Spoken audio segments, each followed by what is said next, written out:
The Jersey Devil is said to live in the Pine Barrens of New Jersey. Descriptions of the creature tend to stay consistent. It's reported with hooves, a snake-like tail, bat wings, and a head that resembles a horse.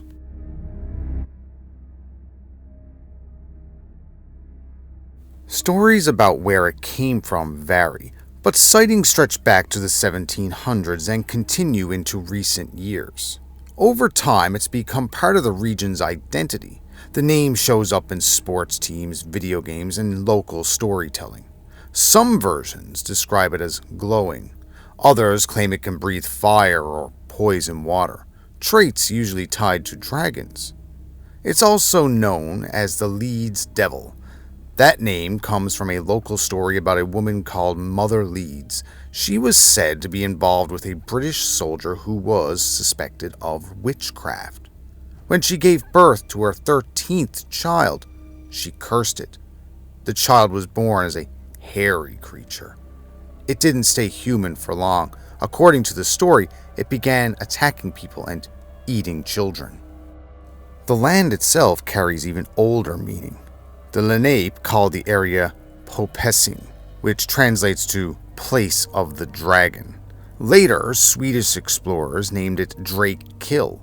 In that context, Drake meant dragon and Kill referred to a waterway. In the early 1800s, a well-known witness added to this legend. Joseph Bonaparte claimed to have encountered the creature near his estate in Bordentown.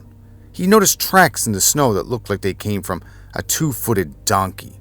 One print was slightly larger than the other. The trail ended without warning.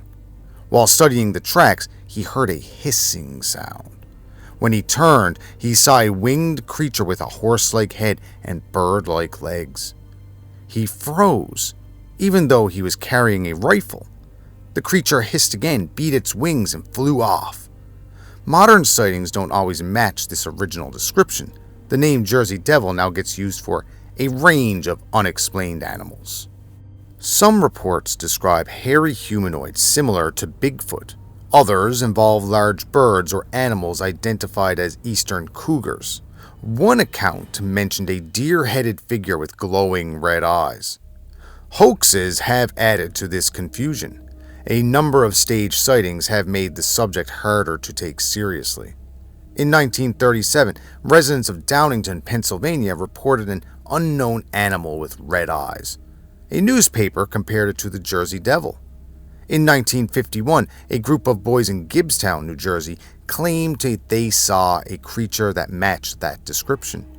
A few years later, in 1957, reports surfaced of a corpse that was said to resemble the devil. In 1960, people near Mays Landing described tracks and strange noises they believed came from the same creature.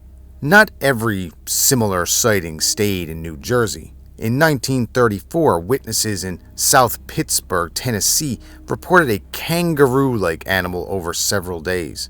It was described as large, moving by leaping across fields, and was blamed for killing domestic animals, including ducks, geese, and dogs.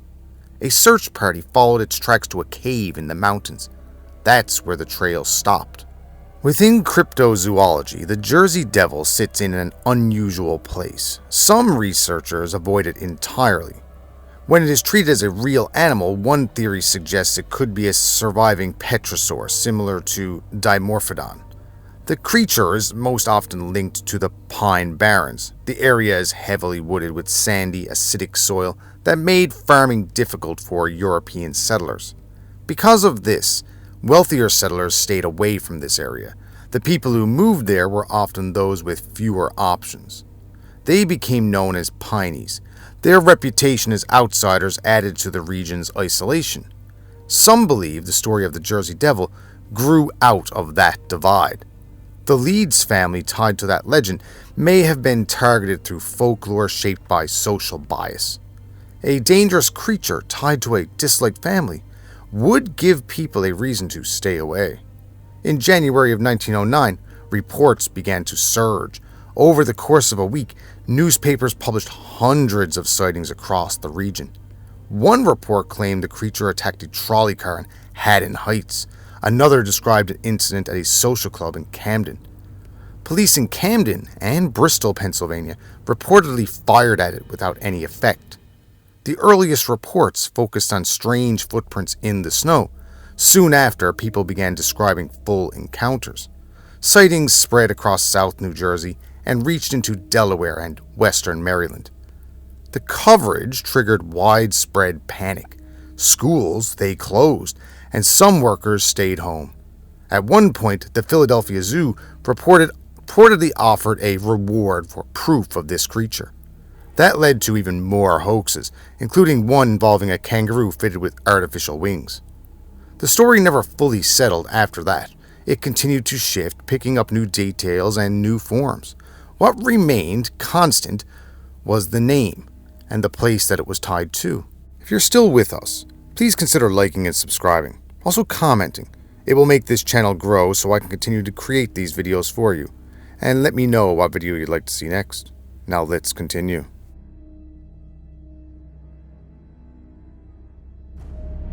After 1909, the Jersey Devil didn't disappear. It changed. The name stayed the same, but what people described, that kept shifting. Some sightings still matched the older image, hooves and wings, a long tail, something unnatural moving through the trees. Others didn't line up with this at all. Reports started coming in that sounded like entirely different animals. Hairy figures moving upright through wooded areas, large birds seen at odd hours, often too big or too silent to identify. Predators blamed for livestock deaths later assumed to be something familiar like cougars. Yet the same label kept getting used, Jersey Devil. It became less about one creature and more about anything that didn't fit. That shift did create a problem. When everything unexplained falls under one single name, the details stop holding together and patterns break. Descriptions will contradict each other. Over time, the legend will lose a fixed shape. Hoaxes, that made that worse. Stage sightings, fake tracks, altered animals, enough of them surfaced to blur the line between report and fabrication. For researchers, that was enough to step away. Not all of them, but many of them. Some saw it as just a dead end. Others tried to force it into something more biological. One idea suggested the creature could be a surviving petrosaur, something like the Dimorphodon. It's a clear and clean theory on the surface, a winged animal, misidentified, surviving in isolation. But it only works if the sightings would stay consistent, and they don't. The Jersey Devil doesn't behave like a single species, it behaves like a label people will reach for. That does make it harder to study, but more interesting in a different way. Because the story isn't just about what was seen, it's about where it was seen. The Pine Barrens aren't just a backdrop, a background. They shape this legend. The land itself pushed people away long before the creature ever did. The sandy soil, high acidity, poor farming conditions. Settlers couldn't rely on it the way they could elsewhere, so they avoided it. Or they left it to people with nowhere else to go. These communities developed their own identity, and from the outside, that identity wasn't viewed very kindly. Stories filled in those gaps. Rumors turned into assumptions. Assumptions turned into something closer to folklore. A creature tied to that place, and to a specific family within that place. It starts to look a little less random. It starts to look more intentional. Not as a lie, but as something shaped by how people saw each other. The Leeds name sits at the center of that. Attach a monster to a family already viewed with suspicion, and the story carries weight without needing any kind of proof. It explains distance. It justifies avoidance. It gives people a reason not to go looking too closely. And once that kind of story takes hold, it doesn't need to stay consistent. It only needs to be remembered.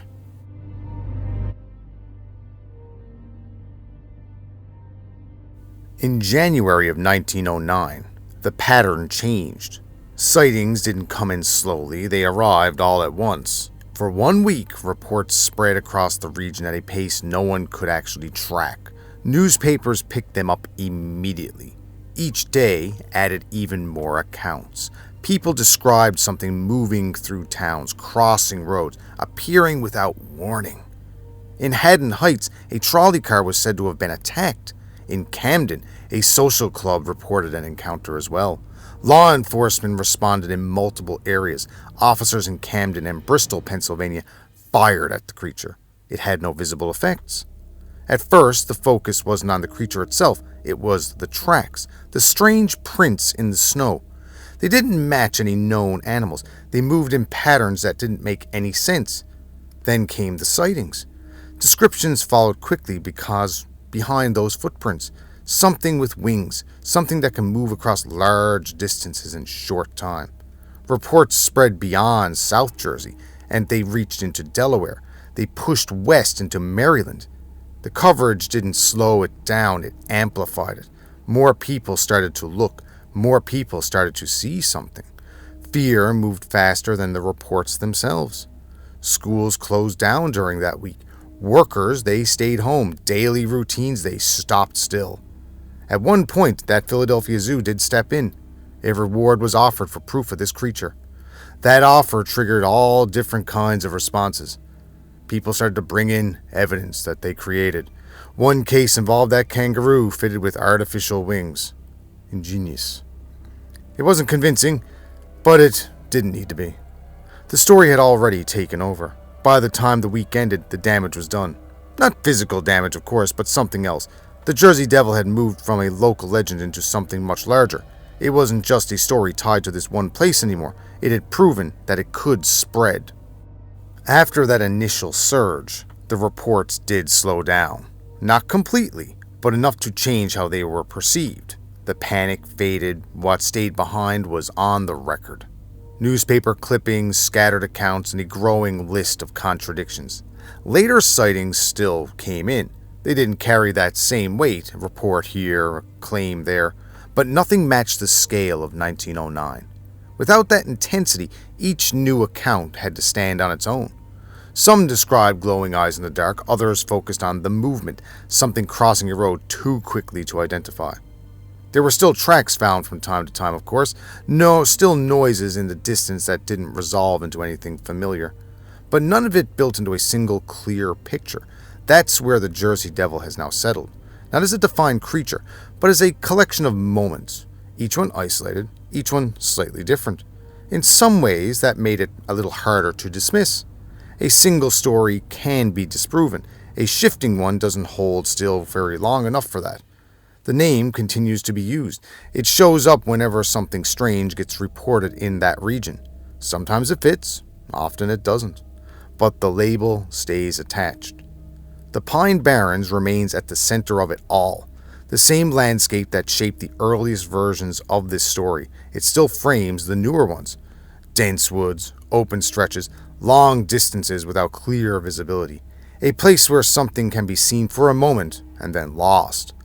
That's where the Jersey Devil exists now, not as a single form moving through the trees, but as a possibility that never fully resolves.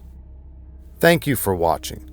If you haven't already, please consider liking and subscribing, leaving a comment below, and until next time, I'll see you through the foggy veils.